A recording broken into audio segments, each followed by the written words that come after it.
Good morning friends, welcome back to our channel. As we know, we have already started our chapter number 5, that is about arithmetic progression. In first lecture we have already discussed about arithmetic progressions. What is arithmetic progressions, that we know. If in given progressions is difference is being common in consecutive term between two consecutive term, then such a progression is called arithmetic progressions.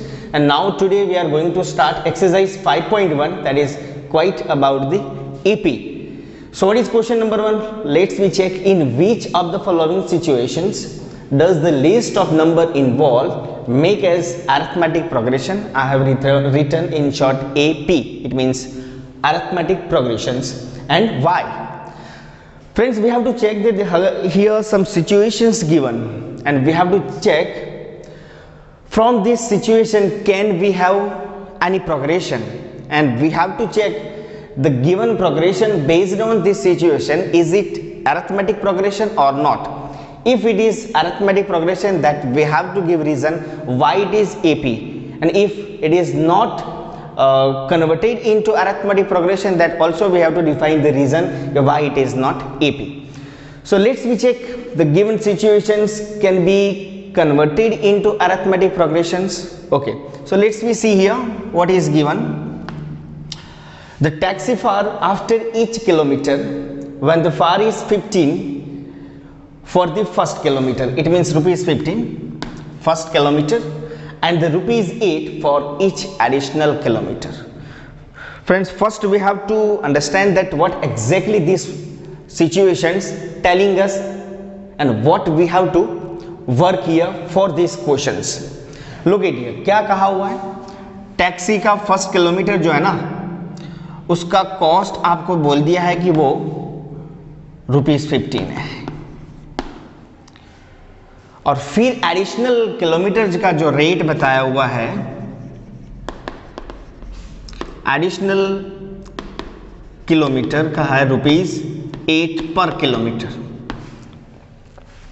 Friends, यहाँ पे बात कैसी होगी, अगर आप taxi में बैठ जाते हैं तो टैक्सी में बैठे, इट मीन्स आपको 15 रुपीज़ तो देने ही है, वो इसका फिक्स चार्ज हो गया पहले किलोमीटर के लिए. सपोज आप कोई जर्नी कर रहे हो 5 किलोमीटर की, मानो कि ए पॉइंट से आप टैक्सी में बैठ गए, बी पॉइंट तक आपको जाना है सपोज करते हैं, और टोटल मान लीजिए ये 1 किलोमीटर के पोर्शन है, ठीक है, 1 2 3 एंड ये 4, ठीक है, ये भी 1 किलोमीटर है, ये भी पोर्शन 1 किलोमीटर है, this is also 1 kilometre, this is also 1 kilometre. Okay, total कितना हो गया, 4 किलोमीटर. मैं बिल्कुल रफ कर रहा हूँ, फिर हम क्वेश्चन की ओर जाएंगे एग्जैक्टली हमें करना क्या है. तो सिचुएशन के अकॉर्डिंग हमें यह बोला गया है कि फर्स्ट किलोमीटर का जो कॉस्ट है वो अलग दिया हुआ है. फर्स्ट किलोमीटर का कॉस्ट है वो ₹15 है, फर्स्ट किलोमीटर का ₹15. फिर एडिशनल के लिए आपको 8 रुपीज़ देने हैं, इसके लिए भी ₹8, इसके भी लिए ₹8 और इसके लिए भी ₹8. इट मीन्स टोटल 4 किलोमीटर की आपकी कॉस्ट कितनी हो गई, 8 + 8 + 8 + 15, राइट. तो जो भी आप जब भी आप जर्नी करोगे तो फर्स्ट किलोमीटर का जो 15 रुपीज़ है वो आपका कॉमन रहेगा. मान लो कि आपने 2 किलोमीटर की जर्नी की तो आपको कितने पैसे देने पड़ेंगे, 15 + 8. मानो कि आपने 3 किलोमीटर की जर्नी कर दी तो आपको कितने देने, 15 + 8 + 8. मानो कि 4 किलोमीटर की कर दी तो 15 + 8 + 8 + 8. By this way we have to make a progression, and later on we will check it, is it AP or not. Okay, so let's we check. First kilometre का आपको 15 रुपीज़ बोल दिया है, और फ्रेंड्स याद रखिए अरिथमेटिक प्रोग्रेशन में first term को हम A कहते हैं, राइट. तो फर्स्ट किलोमीटर का मैं 15 लिख देता हूँ, ठीक है. मानो कि आपने 1 ही किलोमीटर की जर्नी की तो आपको कितने पैसे देने, 15 रुपीज़ फॉर 1 किलोमीटर. सेकंड, अगर 2 किलोमीटर की जर्नी होगी तो मानो कि 2 किलोमीटर की जर्नी है तो आपको किस तरह से जाना है, 1 + 1 होगा, 1 किलोमीटर + 1 किलोमीटर बनेगा, राइट. फर्स्ट किलोमीटर का आपको 15 रुपीज़ देने हैं, दैट इज कंफर्म, और एडिशनल किलोमीटर जो एक बचा उसके आपको कितने देने, 8 रुपीज़ देने. तो टोटल आपको कितना देना पड़ेगा, 23, राइट. टोटल मानो कि 3 किलोमीटर है, मानो कि 3 किलोमीटर की आपने जर्नी कर दी, तो आपको किस तरह से कन्वर्ट कर देना है, 1 + 1 + 1 बनेगा कि नहीं, ठीक है।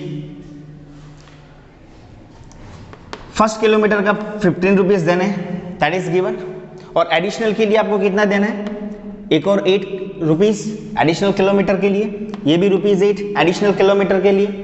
अगर 3 किलोमीटर की जर्नी है तो आपको इस तरह से पैसे देने पड़ेंगे, फर्स्ट किलोमीटर के 15 रुपीज, देन एडिशनल किलोमीटर के लिए आपको ₹8 के अकॉर्डिंग आपको पे करना है। तो ये कितना हो जाएगा, 23, 15 + 8 23, 23 8 + 31, राइट। 4 किलोमीटर की देख लेते हैं, तो 4 किलोमीटर में जाना है तो 3 + 1 हो जाएगा, 3 किलोमीटर इस तरह से कर लो तो अभी हो जाएगा 3 किलोमीटर + 1 किलोमीटर, तो 3 किलोमीटर के आपको कितने देने पड़े, 31, और 1 किलोमीटर के 8, कितना हो जाएगा ये, 39, right friends. This is the first term, according to AP we will say this is the first term, second 2 kilometer it means that will be the second term, this is the third and this is the fourth. So ultimately we will write required AP, यहाँ पे लिख दिया था, ये question को हम बाद में सॉल्व करेंगे। रिक्वायर्ड प्रोग्रेशन क्या बन रहा है वो देख लेते हैं। फर्स्ट किलोमीटर का 15, फिर आपको मिला 23, फिर मिला आपको 31, फिर मिला 39 and so on. We got such a progression and now we have to check, is it arithmetic progression? So friends, how to check that given progression is arithmetic? So friends, remember we have to check the difference between two consecutive term. It means first term and second term, second term and third term, third term and fourth term. The difference between two consecutive term, either these two or these two. Difference between two consecutive term must be common, difference दो term के बीच का difference जो है friends आपका common ही आना चाहिए। अगर common आ रहा है तो we will say given progression is arithmetic progression. Let's we check, मान लेते this is T1, this is T2, this is T3 and this is T4। T1 मतलब first term, second term, third term and fourth term. तो D किस तरह से check करेंगे, let's we check, T2 - T1 करेंगे, second term minus first term, we will get 23 - 15 and that is 8. D1, this is D2 and T3 - T2. T3, this is 31, T2 23, again I am getting 8. So friends, we will see the difference between two consecutive term, T2 - T1, also I am getting 8. When I did T3 - T2 also I got 8. So difference in entire progression is remains same, so we can say given progression is AP. Given progression is in arithmetic progression because difference is remains common. Okay, I hope you got it. Let's we check another example. इसको मैं rough कर लेता हूं।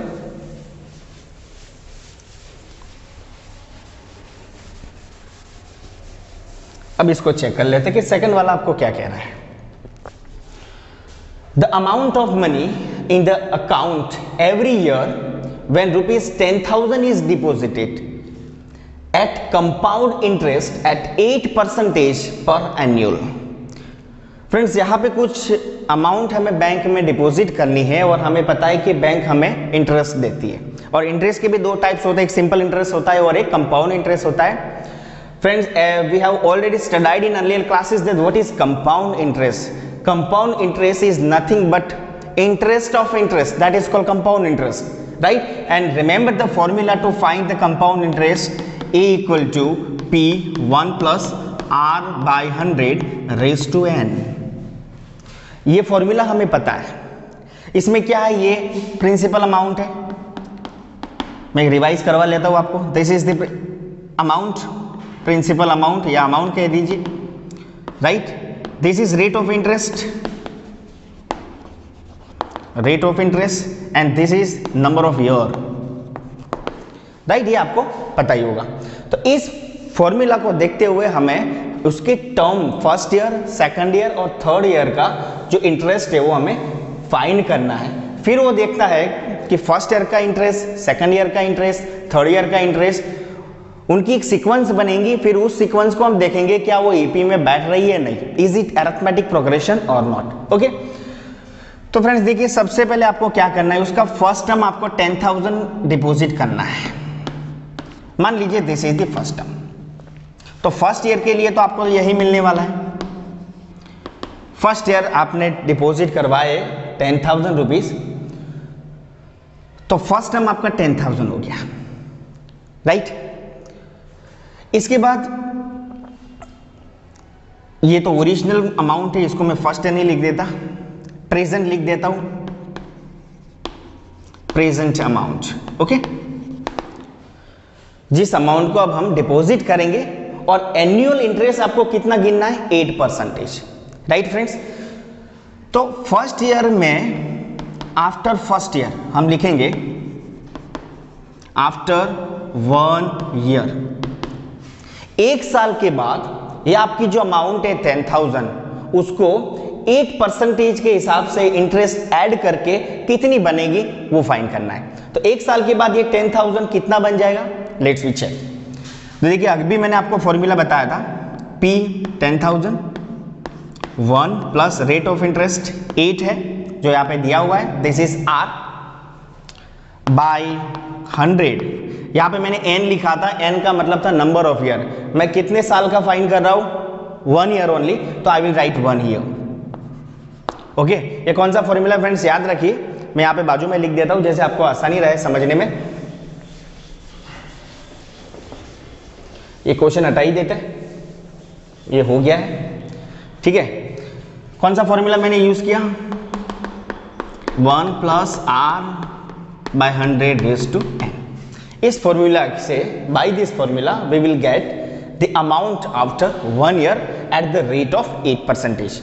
Okay, तो first year में मुझे ये मिलेगा, आफ्टर सेकंड ईयर 2 साल के बाद कितना मिलेगा, और कुछ नहीं करना, ये n इक्वल टू 1 था, उसको n इक्वल टू 2 लिख देना है, बाकी सब सेम रहने वाला है।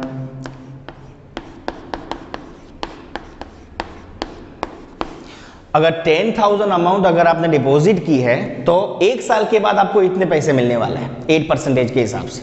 2 साल के बाद अगर आपको ढूंढना है तो आपको इतने पैसे मिलने वाले हैं, right.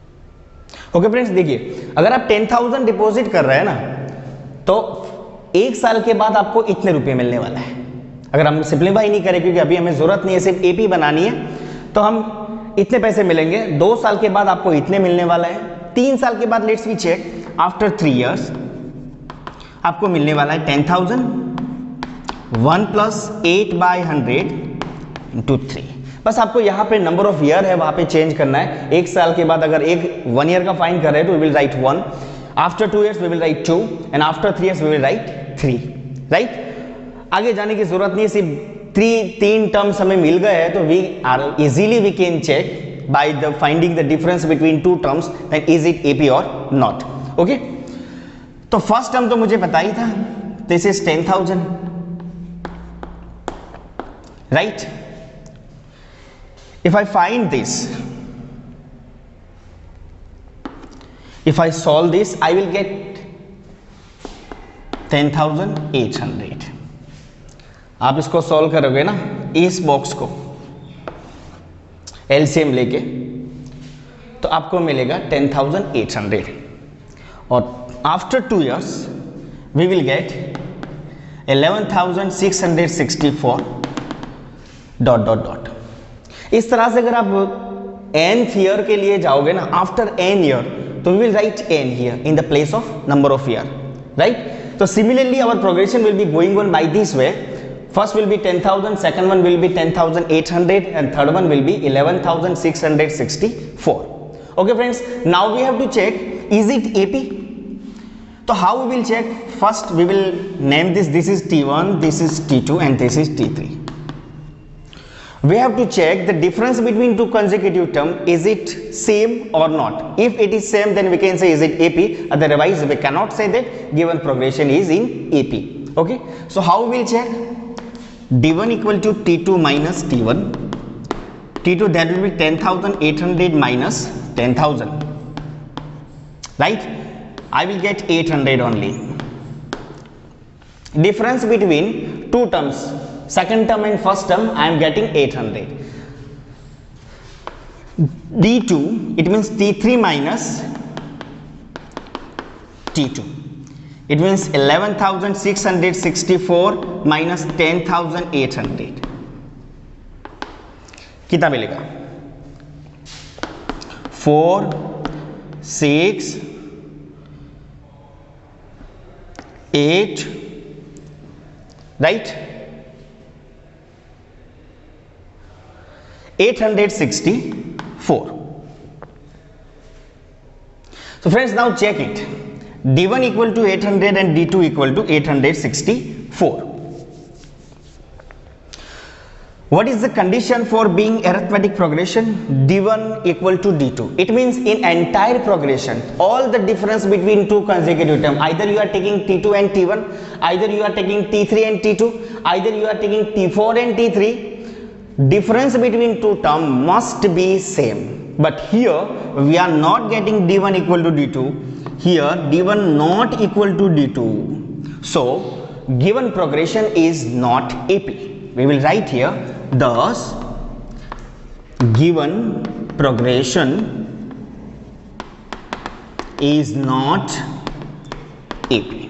Okay friends, so in the first exercise in 5.1 we have variety of examples are given there. Some of we have discussed here how to find that given situation problem are in AP or not. So how we will check? We will convert this situational problem into progression form, and later on we will check the difference between two terms. If it will remain same, then we can say is it AP. So here we are getting, in a first example we have got D1 equal to D2. That's why that will be arithmetic progression. But look at the second one, I am not getting D1 equal to D2, so difference is not remain same, so given progression is not AP. Okay, thank you.